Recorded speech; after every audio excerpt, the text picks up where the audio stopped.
Her zaman benim gözümün önünde onlarıydı.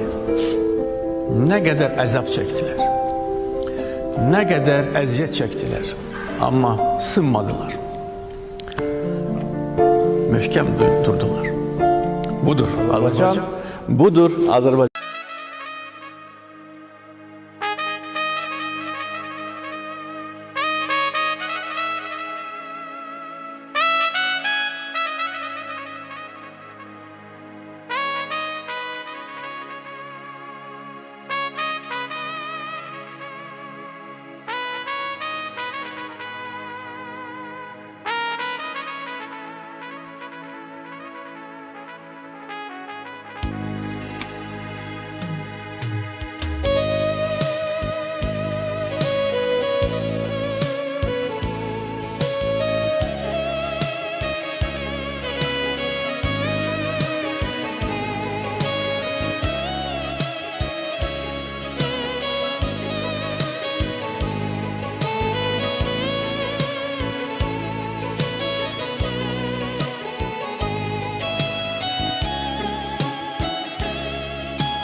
Mən səni vətən üçün böyütdüm oğul. Vətəni ürəkdən sev dedim oğul. Bu sevginin sonu şəhidlik idi. Ucaldın, ucala bildiyin qədər. Əhmədlər gələcək dünyaya yenə ana yurdumuzu qorusun deyə. Dağların başını duman alırdı. Gözüm yolda kalıp dilim donurdu. Saçlarım ağarıp ben izim solup taqətim qalmayıb oğlum hardasan. Gündüzlerim gece oldu, yanan kalbim parçalandı. Gülüşüne mühtaç oldum ay oğlum. Gündüzlerim gece oldu, yanan kalbim parçalandı. Bir sözüne mühtaç kaldım ay oğlum.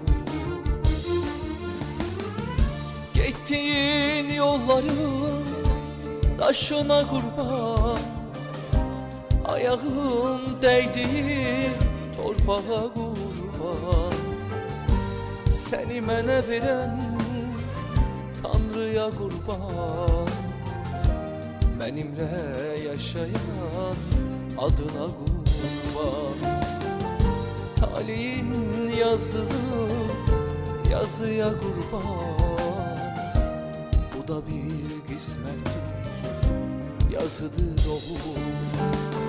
Gündüzlerim gece oldu, yanan kalbim parçalandı. Bir gülüşüne mühtaç kaldım ay oğlum. Gündüzlerim gece oldu, yanan kalbim parçalandı. Bir sözüne mühtaç oldum ay oğlum.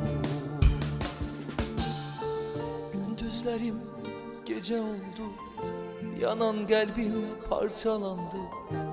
Gülüşüne mühtaç oldum ay oğlum. Yanan kalbim parçalandı, gülüşüne mühtaç kaldım. Şirin söze mühtaç kaldım.